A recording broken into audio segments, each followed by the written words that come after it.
Your face looks super pained. Like my eyes are just shut. I'm just going to shut my eyes while you take the video.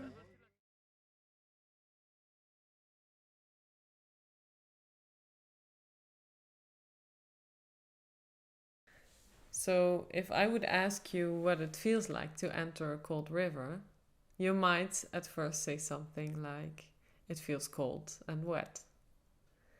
But then I would ask, what does this cold feel like?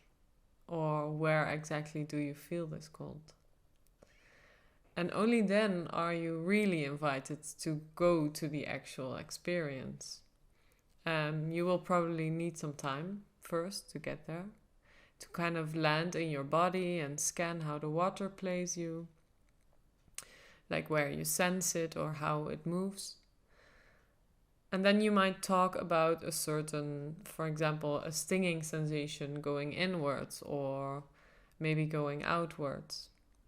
Or maybe you concentrate particularly on describing what you feel, for example, in the part right above your left knee, because the sensation is strongest there. And this, in such an interview, we would kind of try to peel off the layers of the experience and get to understand how it unfolds.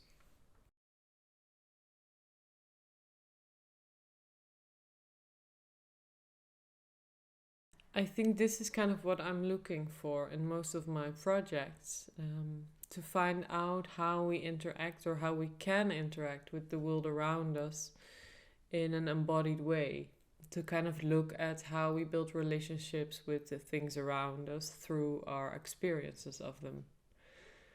And at the moment, I'm experimenting with this in my own life by paying attention to the objects I engage with or the situations that I find myself in. And at the same time, I'm also interviewing others about their experiences.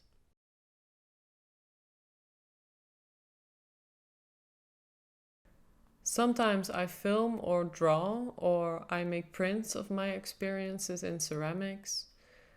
And more often, I document these experiences with words, like through letters or diary writing. But actually, it's less about the documenting of an experience that has happened than about the central role that this experience plays while documenting. And I think this is what makes it performative, the fact that I'm actively being in the world, like relating to it.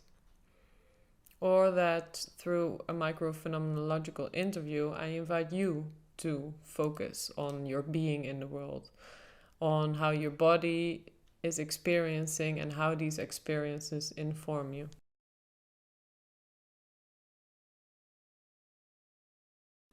I think it has become a kind of flexible ritual for me.